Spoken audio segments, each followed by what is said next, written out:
Baik, selamat pagi kembali anak-anak Ibu, kelas 11, MIPA 1. Kita lanjutkan pembelajaran kita pada pagi hari ini. Hari ini kita masuk kepada sifat fisika dan kimia senyawa alkana. Ya, kita tetap masih mempelajari tentang hidrokarbon dengan jenis hidrokarbon ikatan jenuh yang kita sebut dengan alkana. Kita mulai dari sifat fisikanya. Sudah? Nah, sifat fisika alkana yang pertama, semua senyawa hidrokarbon merupakan senyawa nonpolar, sehingga tidak larut di dalam pelarut polar. Contohnya pelarut polar adalah air. Tetapi larut dalam pelarut nonpolar. Contohnya pelarut nonpolar misalnya CCl4 atau karbon tetraklorida. Kemudian, yang kedua, makin bertambah atom C atau dengan kata lain, rantainya makin panjang atau MR-nya makin besar, maka titik didih dan lelehnya juga makin besar. Contohnya, perhatikan rumus struktur atau rantai karbon yang seperti ini. Ya, di sini kita melihat jumlah C-nya ada 5 yang kita sebut dengan pentana. Kemudian yang ini jumlah C-nya ada 4 yang kita sebut dengan butana. Maka kalau ditanya, mana yang mempunyai titik didih dan leleh yang paling besar, maka jawabannya adalah pentana. Karena jumlah C-nya yang paling besar. Dan juga MR-nya yang paling besar. Selanjutnya, apabila untuk jumlah atom C-nya yang sama, maka alkana rantai lurus memiliki titik didih dan leleh lebih tinggi daripada rantai bercabang. Jadi ingat ini ya, alkana rantai lurus lebih tinggi titik didih dan titik lelehnya daripada rantai bercabang. Kita perhatikan contoh ya. Nah, di sini ada normal pentana. Ini juga pentana. Hanya saja yang satu rantai lurus, yang ini bercabang. Nah, walaupun sama-sama jumlah C-nya sama, yaitu 5. Maka kalau yang ditanya, manakah yang mempunyai titik didih dan titik leleh lebih tinggi? Maka sesuai dengan teori ini, maka alkana rantai luruslah yang memiliki titik didih dan titik leleh yang lebih tinggi. Maka jawabannya yang ini. Nah, inilah yang lebih tinggi titik didih dan titik lelehnya. Selanjutnya, yang ketiga, sifat fisik dari alkana, bahwa pada suhu kamar atau pada temperatur 25 derajat Celcius, ya, alkana dengan rantai karbonnya atau sukunya 1-4 berwujud gas, 5-17 berwujud cair, 18 ke atas berwujud padatan. Oke. Kemudian kita lanjutkan sifat kimianya. Yang pertama, senyawa alkana itu tidak reaktif ataupun kurang reaktif. Kadang karena kurang reaktifnya itu, maka sering kita sebut dengan parafin. Artinya adalah daya gabung atau daya reaksinya rendah. Kemudian yang kedua, reaksi-reaksi yang terjadi pada senyawa alkana. Kita mulai dari yang pertama, yaitu reaksi oksidasi atau kita sebut dengan pembakaran. Pada materi yang sebelumnya sudah pernah Ibu singgung seperti ini ya, bahwa pembakaran tidak sempurna itu akan menghasilkan karbon atau jelaga yang kita sebut dengan rumusnya C, lalu ada lagi gas karbon monoksida, gas karbon dioksida, dan uap air atau H2O. Itu apabila terjadi pembakaran tidak sempurna. Sedangkan kalau pembakaran sempurna itu hanya menghasilkan gas karbon dioksida dan uap air. Tidak ada selain dari itu. Jadi setiap hidrokarbon apabila dibakar dengan oksigen, menghasilkan pembakaran sempurna dibilang, berarti reaksinya selalu seperti ini. Ya. Dia akan menghasilkan gas karbon dioksida dan uap air. Tinggal kita membuat penyetaraan reaksinya. Ya. Jumlah atom kiri harus sama dengan jumlah atom kanan. Oke, kita lanjutkan. Reaksi yang kedua yang terjadi pada senyawa alkana adalah reaksi substitusi. Apa pengertian substitusi? Penukaran. Penukaran apa? Penukaran atom atau gugus atom dengan atom atau gugus atom lainnya. Misalnya dengan atom-atom halogen. Apa saja unsur-unsur halogen? F, Cl, Br, I. Nah, astatin tidak diikutsertakan karena dia bersifat radioaktif. Lalu ada tambahan selain dari halogen, yaitu hidrogen. Kita perhatikan contoh. Metana, CH4, direaksikan dengan Cl2, termasuk adalah senyawa halogen, kan gitu kan? Metana direaksikan dengan Cl2 akan mengalami reaksi substitusi. Bagaimana caranya? Kita gambarkan dulu struktur dari metana. C, tangannya 4, CH4, ditambah Cl menghasilkan A. Satu gugus atom hidrogen dari CH4 akan bertukaran dengan satu gugus atom Cl dari Cl2. Ya, akan bertukaran atau mereka saling mengikat lah. Nah, mereka saling mengikat, yang H pindah ke Cl, yang Cl ini pindah ke H, sehingga hasilnya menjadi CH3Cl. Dan inilah yang kita sebut dengan namanya metil klorida. Lalu ditambah dengan HCl, jadi hanya tadi kan udah pindah kemari, maka akan membentuk asam klorida. Ya, jadi inilah reaksi substitusi. Penukaran atom atau gugus atom dengan atom atau gugus atom lainnya. Contoh yang seperti ini tadi. Sudah cukup jelas kan Ananda semua? Oke, kita lanjutkan. Reaksi yang ketiga adalah reaksi eliminasi. Apa pengertian eliminasi? Penghilangan, dieliminasi. Penghilangan atom atau gugus atom untuk memperoleh senyawa karbon yang lebih sederhana. Contoh, propana, C3H8 direaksikan, dipanasi dengan temperatur yang tinggi, 800 sampai 900 derajat Celcius. Lalu kita perhatikan bagaimana reaksi yang terjadi. Kita gambarkan dulu strukturnya. CH3, inilah itu penggambarannya. Kemudian CH2 ini. Kemudian CH3 ini. Udah, selanjutnya dua atom atau gugus atom dari propana ini ya akan hilang. Hilang membentuk gas hidrogen. Sudah membentuk gas hidrogen sehingga ini akan berubah menjadi ikatan rangkap dua. Ikatan rangkap dua. Sehingga hasilnya menjadi ini. CH3, CH, ikatan rangkap 2, CH2, baru tambah H2. Maka inilah yang kita kenal nanti senyawa dari alkena. Ya, alkena. Karena setelah ini kita akan belajar tentang senyawa hidrokarbon yang kedua, yaitu alkena. Alkena itu ikatan rangkap 2. Jadi artinya reaksi eliminasi itu adalah pengubahan ikatan tunggal menjadi ikatan rangkap 2. Oke? Nah, oke, sekarang kita lanjutkan dengan kegunaan alkana.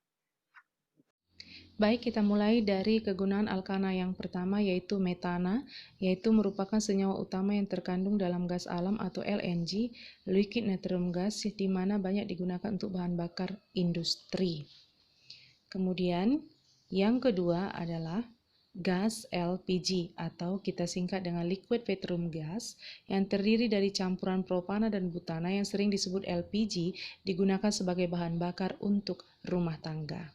Kemudian yang ketiga adalah, kalau kamu lihat itu gambarnya seperti korek api ya kan, pemancis, yaitu butana dipakai sebagai bahan pengisi korek api. Jadi yang di dalamnya itu butana.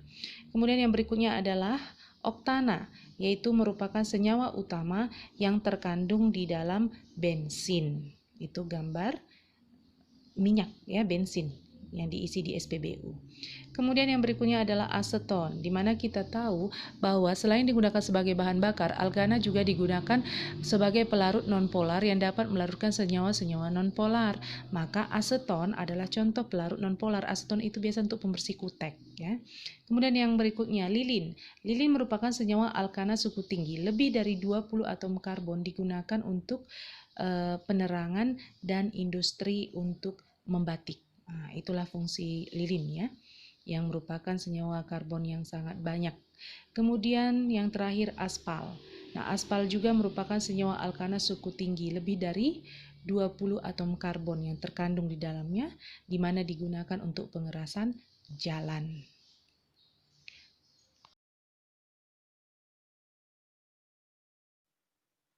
Baik, anak-anak semuanya, kita lanjutkan pembelajaran kita pada pagi hari ini, yaitu dengan masuk kepada hidrokarbon jenis yang kedua, yaitu alkena.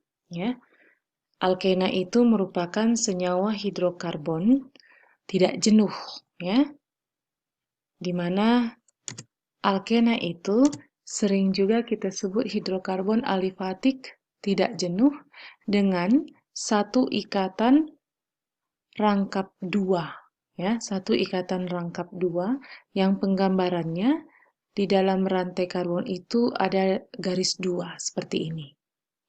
Kemudian ada juga nanti mempunyai dua ikatan rangkap dua, itu nanti kita sebut dengan alkadiena.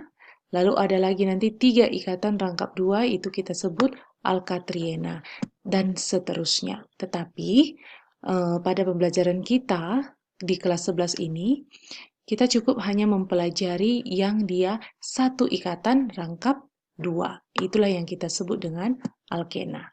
Perhatikan tabel yang ada tertera di slide kita. Ada rumus struktur, rumus molekul, dan nama. Ini contoh dari deret homolog alkena, di mana rumus umum dari alkena itu adalah CnH2n, ya, CnH2n. Nah, kalau misalnya C-nya 2, berarti hanya 2 kali 2, berarti hanya 4, C2H4. Lalu namanya hampir mirip dengan alkana, tinggal mengganti akhiran ana menjadi ena. Kalau di alkana dia C2H6, itu etana, maka di alkena C2H4 namanya menjadi etena, tinggal ganti akhiran ana menjadi ena. Dan ingat, untuk alkena tidak dimulai dari C1, tapi dimulai dari C2. Kemudian untuk C3 berarti hanya 2 kali 3, maka hanya 6. Dan namanya pun kita sebut dengan propena. Lalu C4H8, berarti kita sebut namanya butena. Hanya saja di dalam C4H8 ini terjadi isomer. Ada yang kita butena dan ada kita sebut dengan 2 butena. Perhatikan rumus-rumus strukturnya ini, ya. Nah, kalau untuk etena berarti C-nya seperti ini, berarti tangan C sudah ada 2 kan? Maka perlu hanya 2 lagi. Maka di sinilah hanya 1, di sini hanya 1. Yang ini juga demikian. Ya, berarti C2H4. Lalu bagaimana dengan propena? Nah, C-nya 3. 1, 2, 3. Meletakkan ikatan rangkap boleh di sini, boleh juga di sini. Tinggal kita melengkapi H-nya. Ya. Lalu untuk butena. Nah, seperti ini. Jadi ada satu butena. Nah, disinilah dia nomor 1 itu, ikatan rangkap. Lalu kalau 2 butena, nomor 2 ikatan rangkapnya. Ya, jadi C-nya 4, ya, H-nya 8. Ini pun C-nya 4, H-nya 8. Hanya posisi ikatan rangkap saja yang membedakannya. Oke, sekarang kita lanjutkan, ya, kepada contoh-contoh senyawa alkena. Nah, inilah yang tadi kita sebut dengan etena, propena, dan butena. Oke. Bagaimana tata nama alkena? Sebenarnya nggak jauh beda dengan tata nama alkana. Kita pilih dulu rantai induk, ya. Kemudian memberikan penomoran, memberikan nama cabang, memberikan penamaan. Lalu posisi ikatan rangkap ditunjukkan dengan awalan angka, yaitu nomor dari atom karbon berikatan rangkap yang paling dekat dengan ujung nomor terkecil. Atau urutan penamaannya, nomor cabang, nama cabang, nomor ikatan rangkap, nama rantai induk atau rantai utama. Kita perhatikan contohnya. Perhatikan penamaan berikut. Ya, perhatikan ini ada contoh ya, rantai karbon ikatan rangkap 2. Lalu kita nomorilah dia. Rantai karbon ini kita sudah dapat rantai induknya rantai lurus, yaitu yang terpanjang. Lalu kita nomori. Mengapa kita nomori dari nomor 1? Ini alasannya. Penomoran dimulai dari ujung kanan sehingga posisi ikatan rangkap mendapat nomor terkecil. Ya, ini ikatan rangkapnya. Kalau kita nomori dari kiri, berarti ikatan rangkapnya mendapat nomor 1, 2, 3, 4. Kan gitu kan? Sementara kalau dari kanan mendapat nomor 2. Maka kita nomorilah dia dari kanan ke kiri supaya ikatan rangkap mendapat nomor terkecil. Lalu selain dari rantai induk, kita sebut dengan cabang. Maka kita mulai ya. Nomor cabang, nomor 5, nama cabang, metil. Kemudian nomor ikatan rangkap, nomor 2, lalu rantai induk, 6, heksena. Sehingga kita namai menjadi 5 metil 2 heksena. Gitu. Oke, kita perhatikan contoh yang berikutnya. Ya, ini. Kenapa normal butena? Karena pertama C-nya 4. Lalu, kenapa dia menjadi normal? Karena ikatan rangkap mendapat nomor 1. Kalau nomor 1 boleh kita sebut dengan normal. Ya. Kemudian ini 2 butena. Kenapa? Pertama, karena C-nya 4. Berarti hanya 8. Kan gitu kan? Nah, lalu mendapat nomor 2 ikatan rangkapnya. Kalau ini kita hitung dari kiri ke kanan, kanan ke kiri, ikatan rangkap tetap mendapat nomor 2. Maka kita namailah 2 butena. Nah, selanjutnya contohnya seperti ini. Nah, yang manakah rantai induk? Rantai induk rantai terpanjang yang memuat ikatan rangkap. Dan usahakan ikatan rangkap mendapat nomor yang terkecil. Jelas berarti kita mulai penghitungan dari kiri ke kanan. Ini nomor 1, nomor 2, ini nomor 3, ya. Kemudian ini nomor 4, lalu ini nomor 5, dan yang terakhir ini dapat nomor 6. Itulah rantai induknya. Maka selain dari itu adalah cabang. Ternyata cabang mendapat nomor 3. Apa nama cabangnya? Ini semua cabang yang kita sebut dengan etil. Ya. C2, ya. C2H5. Ini adalah alkil. Ya. Kemudian ada lagi cabang? Ada. Ini. Ya. Ini cabang. Ini juga cabang. Sama cabangnya. Jenisnya metil. Maka kita mulai dengan menamai cabang berdasarkan abjad. Huruf E dulu, baru huruf M. Maka kita mulailah dengan 3 etil, udah. Kemudian 3,4 dimetil, baru nomor cabang. Bukan nomor cabang, nomor ikatan rangkap. Ya. Nomor 1, baru nama rantai induk, heksena. Maka kalau kita namai keseluruhannya menjadi 3 etil, 3,4 dimetil, 1 heksena. Gitu.